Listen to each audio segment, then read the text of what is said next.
Hey, Jeff Saxton here. Someone asked me how I came about meeting Ty Schenzel when I first met him, and really that story begins with his sister and brother-in-law. I actually was attending North Central. I was just a student there. I really was just learning, how to be a minister, youth pastor, and just going through training in school. And Julie and Mike were great. They became our youth and worship pastors at the church I was attending in college. And Mike and I hit it off the bat right away. We were like two peas in a pod, and Mike invited me over.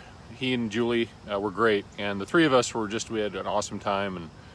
And really, I think I was hoping that I would be with those guys for quite a while. Maybe that was part of my future.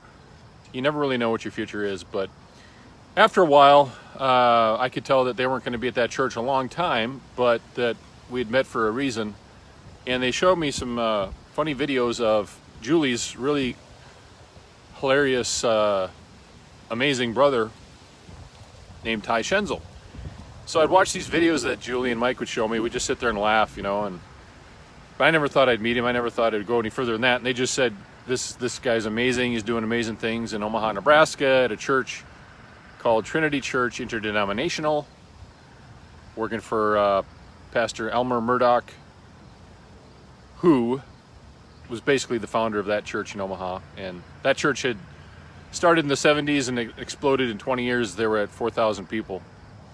And so Ty was looking for an assistant, and Julie and Mike knew that youth ministry wasn't their main passion. They were more into worship and stuff like that. Mike's an amazing, amazing piano player, worship leader. You all know that, I think. So I graduated from North Central, and I had an opportunity to go to another church, which I really loved, in Wilmer Assembly of God Church. And I connected with the people there. The pastor promised me a job. I moved out there. Ty called me and I turned him down. I just didn't want to go to Omaha. I didn't know anything about Trinity. It wasn't in the denomination that I was, the school I was going to, so it just didn't seem like a fit. And then in 6 months, everything went wrong. You ever had that in your life where you feel like God's made a promise to you, then the opposite happens, and you're totally devastated and you don't understand? And that's what happened to me. And I moved back from Wilmer to the Twin Cities with no job now, because that pastor had gone off to do other things, and they let me know that it just wasn't going to happen at this time, that I'd be able to be at the Wilmer church. And I was devastated, delivering pizza, thinking God had forsaken me. Well, I'm kind of joking, but it was tough. 6 months after Ty had called me and I turned him down, he calls me again. And again, I've never met him. I just got his phone call. Hey, Jeff, this is Ty Schenzel. I know I talked to you 6 months ago, and you said that you didn't feel like it was a fit to come on down and meet me and just check out Trinity and the opportunity. But I just I haven't been able to get you off my mind. And I know it's just 6 months later, but now you guys, if you know Ty, you know this is what he was like. He is like anyway. He if he feels like it's God, he'll ask again and again and again until you turn him down, and then he'll ask again. But when he knows it's God, I like that about him, actually. He's very perseverant. And I laughed. I said, well, actually, things have changed a lot. And he's asked me something very interesting. He said, would you have liberty to come on down and meet me? And I had met a lot of pastors at North Central, and no one had made me an offer and kind of gave me the freedom to feel God's leading in it or not. Most of them just try to talk me into something or out of something. So here's Ty saying that, and it just felt so right to me. I just liked the way he said it. I said, you know what? Yeah, I do have liberty to come meet you. And he goes, well, I want to send you my youth ministry document. I just completed it, and it's very long, and I thought it'd be like 10 pages. He goes, it's about almost 100 pages. I'm like, what? He's like, yeah, I just want to send this document to you just to see if we're on the same page.